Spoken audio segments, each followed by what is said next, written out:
एक लड़के के ऊपर परेशानियों का पहाड़ उस समय टूट जाता है जब उसकी उम्र महज 16 साल होती है। उसके माता पिता दोनों का देहांत हो जाता है। दोस्तों, उसके छोटे 2 बहन और 2 भाई होते हैं। अब पूरे घर की जिम्मेवारी उसके ऊपर होती है। चारों तरफ से परेशानियां ही परेशानियां उसे घेरने लगती हैं।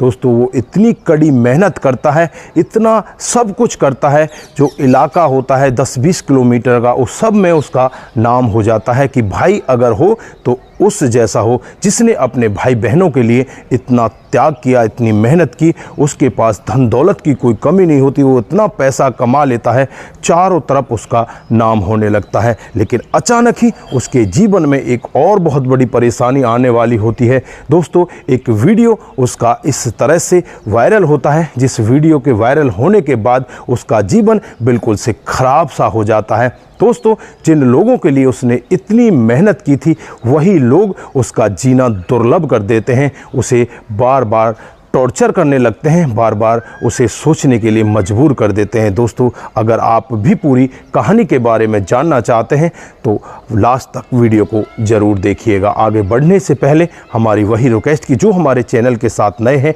कृपया करके चैनल को फॉलो कर लें, बेल आइकन को ज़रूर प्रेस करें। नमस्कार, जय हिंद। आप देख रहे हैं APH न्यूज़ राहुल रावत के साथ। तो दोस्तों, आज की जो हकीकत की घटना आपको बताने जा रहा हूँ, बिहार के दरभंगा की हकीकत की घटना है। यहाँ पर संग्राम सिंह नाम का एक लड़का, जिसकी उम्र महज 16 साल होती है, उसके माता पिता का देहांत हो जाता है। वो 8वीं क्लास में पढ़ा करता है। उसके 4 बहन भाई होते हैं, जिसमें 2 बहनें होती हैं, 2 भाई होते हैं। अब यहाँ पर पूरे घर की जिम्मेवारी इसी के ऊपर आ जाती है और पूरे घर को ही अच्छे से सारने संवारने लगता है। इनके पास कुछ पुश्तैनी ज़मीन होती है, उसमें कामकाज किया करता और चारों तरफ वो इतनी ज़्यादा मेहनत करता है, ट्रैक्टर ले लेता है और दिन प्रतिदिन, दिन दूनी रात चौगनी तरक्की करने लगता है। अपनी पढ़ाई को वहीं पर रोक देता है, अपने भाई बहनों को धीरे धीरे करके आगे बढ़ाने लगता है। भाई बहन पढ़ने लगते हैं। एक भाई जिसका नाम सोनू सिंह होता है और दूसरा जो छोटा भाई होता है उसका नाम नितिन होता है, जो पेशे से इंजीनियर बन जाता है। दोनों बहन अब शादी योग्य हो जाती हैं, भाई भी शादी योग्य हो जाते हैं और खुद की उम्र तो इसकी और ज़्यादा बढ़ने लगती है। अब इससे भी रिश्तेदार कहने लगते हैं कि तुम अपनी शादी कर लो, लेकिन ये शादी से मना कर देता है और कहता है कि मैं शादी नहीं करूँगा, मैं अपने भाई बहनों की शादी करूँगा। सबसे पहले मैं अपनी बहनों की शादी करूँगा। और फिर होता भी कुछ ऐसा ही है। बहुत अच्छे लड़के देखकर उन दोनों बहनों की शादी कर दी जाती है। इधर जो लड़का होता है इंजीनियर, वो दिल्ली में कामकाज किया करता है और एक दिन अपने भाई से आकर कहता है कि भाई, मैं शादी करना चाहता हूं, मैंने एक लड़की को पसंद कर लिया है। यहाँ पर संग्राम सिंह बहुत ज़्यादा खुश होता है और कहने लगता है कि उनके घर वालों से हमें मिलाओ, फिर बातचीत करेंगे, तुम्हारी शादी करा देंगे। फिर उन दोनों की शादी कर दी जाती है और बड़े अच्छे से वहाँ पर वो रहने लगता है। धीरे धीरे कामकाज चलने लगता है, काफ़ी अच्छी कमाई वो करने लगता है। इधर जो सोनू सिंह होता है वो यहीं पर अपने भाई का हाथ बटाया करता। अब सोनू सिंह भी शादी योग्य हो जाता है। अब संग्राम सिंह इसकी भी शादी कर देते हैं। पड़ोस के ही गाँव में रहने वाली एक लड़की के साथ इसकी भी शादी हो जाती है। अब धीरे धीरे इनका घर परिवार बहुत अच्छे से चलने लगता है और अब जो संग्राम सिंह होता है, इसकी उम्र लगभग 45 साल हो जाती है। जो इसका इंजीनियर भाई होता है वो एक दिन एक स्मार्टफोन लेकर आता है और संग्राम सिंह को दे देता है कि कहने लगता है कि भाई, आपने जी तोड़कर हमारे लिए मेहनत की है, एक फ़ोन ये मैं आपके लिए गिफ्ट लेकर आया हूँ। इस फ़ोन में आप कुछ भी देख सकते हो, देश विदेश की खबरें देख सकते हो, इसमें आप कुछ भी कर सकते हो। यहाँ पर भाई संग्राम सिंह कहता है कि भाई, मुझे कहाँ चलाना आता है? तो वो कहता है कि अभी आपको मैं सिखा दूंगा। उसके बाद वो फ़ोन उन्हें दे दिया जाता है और जब वो फ़ोन को लेते हैं उसके बाद फ़ोन को देखने लगते हैं। जब उसमें रंगीन मिजाज की पूरी दुनिया को देखते हैं तो उनका दिमाग ठिनकने लगता है कि यार, ये तो दुनिया बहुत ही ज़्यादा रंगीन है, तू रह कहाँ गया? तूने तो पहले अगर देखा होता तो तू भी आज इसी दुनिया की तरह होता। कभी तो वो फिल्मी गानों को देखा करते, कभी पिक्चर देखा करते, तो कभी न्यूज़ देखा करते। इस तरह से उनका जीवन व्यतीत होने लगता है। मन ही मन वो अपने आप को कसोटने लगते हैं और सोचने लगते हैं, अगर ये फ़ोन मुझे पहले मिल चुका होता तो मेरा भी जीवन इसी तरह से रंगीन होता। 45 साल उनकी उम्र हो चुकी होती है। अब उनका दिमाग दूसरी तरफ घूमने लगता है। दोस्तों, उनके घर पर एक काम करने वाली नौकरानी होती है जिसका नाम पार्वती होता है। उसके 2 बच्चे होते हैं।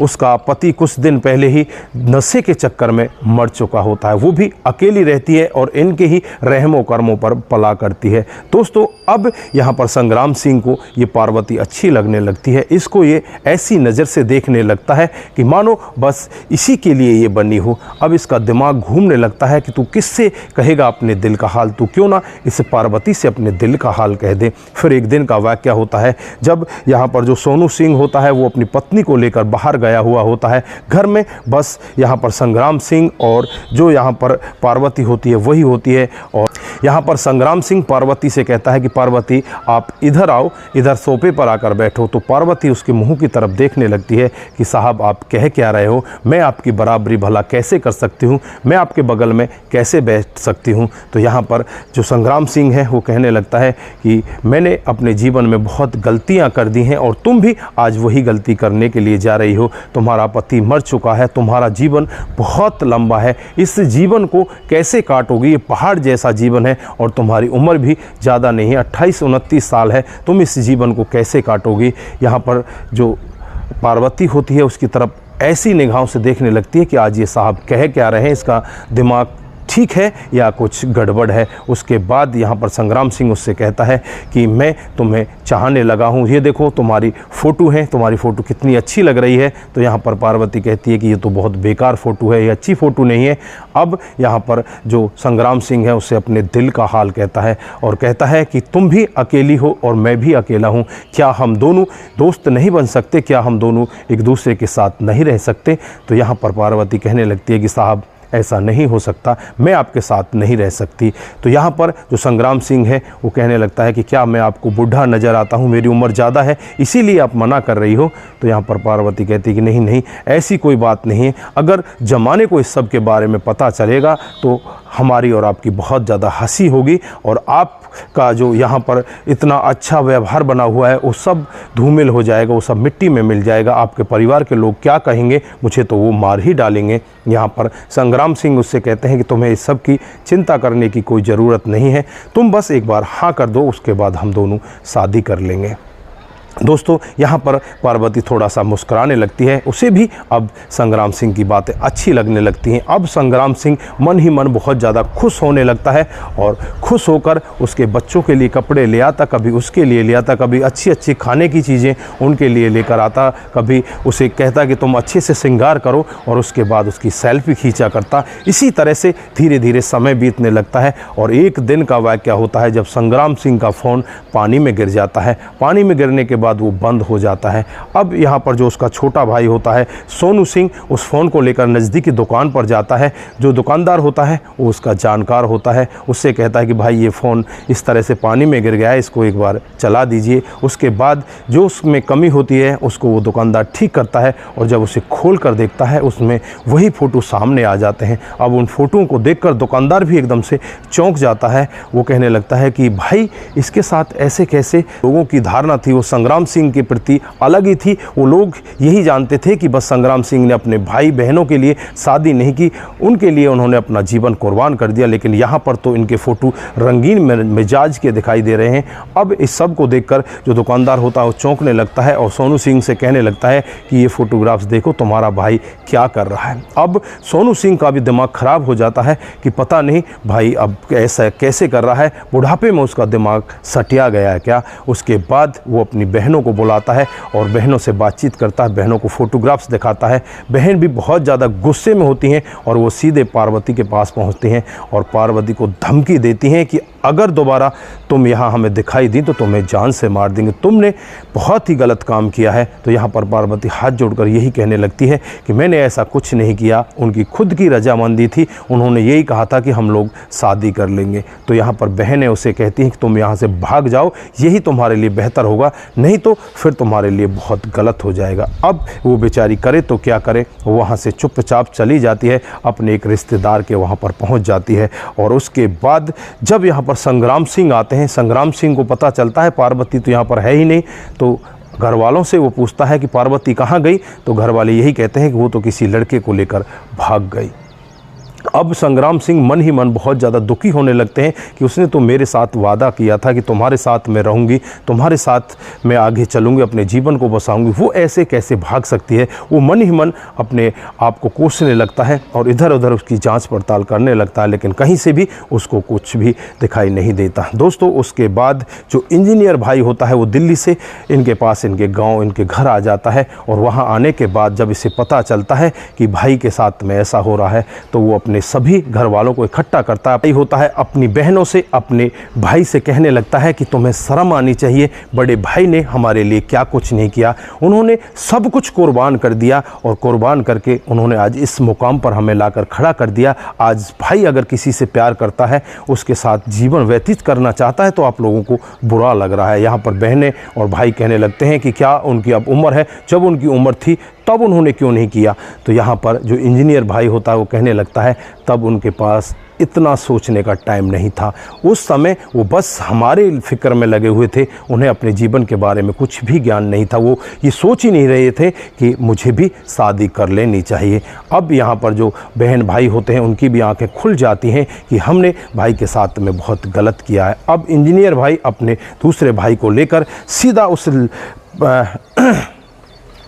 अब इंजीनियर भाई अपने दूसरे भाई को लेकर सीधा पार्वती के एड्रेस पर पहुंचता है कि वहां से उसके बारे में पता लगाया जाए। तो वहां से पता चलता है वो तो कानपुर अपने एक रिश्तेदार के वहां पर रह रही है। अब वो सीधे के सीधे कानपुर पहुंच जाता है और जैसे ही पार्वती इन लोगों को देखती है तो थर थर कांपने लगती है और कहने लगती है कि साहब मुझसे बहुत बड़ी गलती हो गई, मुझे माफ़ कर दो, अब मैं वहाँ जाना भी नहीं चाहती। लेकिन यहाँ पर जो इंजीनियर होता है वो कहने लगता है कि भाभी तुम्हें घबराने की ज़रूरत नहीं है, तुम भी भैया से प्यार करती हो और भैया भी तुमसे प्यार करते हैं, हम चाहते हैं कि तुम दोनों की शादी हो जाए। दोस्तों पार्वती एकदम से झूम उठती है और झूम कर कहती है कि आपका बहुत बहुत धन्यवाद। उसके बाद इंजीनियर भाई अपनी भाभी को लेकर सीधे अपने गांव आ जाता है और वहां बड़ी ही धूमधाम से इनकी शादी होती है। शादी के बाद ये बड़े आराम से रहने लगते हैं, पूरा का पूरा परिवार एकजुट हो जाता है और सारे लोग बड़े अच्छे से, बड़े प्यारपूर्वक अपने जीवन को व्यतीत करने लगते हैं। दोस्तों साल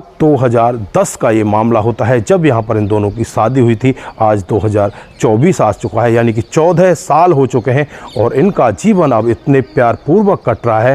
दोस्तों चारों तरफ इनके आनंद ही आनंद है। तो दोस्तों ये रही आज की हकीकत की कहानी। आप लोगों को कैसी लगी? अगर आपको जरा सी भी प्रभावित करती है, जरा सी भी अच्छी लगती है तो दोस्तों के साथ ज़रूर शेयर करके जाएँ। दोस्तों आज के लिए बस इतना ही, फिर मिलते हैं किसी नए मूड के साथ। तब तक के लिए आप अपना ख्याल रखें, परिवार का ख्याल रखें, सतर्क रहें, सावधान रहें। नमस्कार, जय हिंद।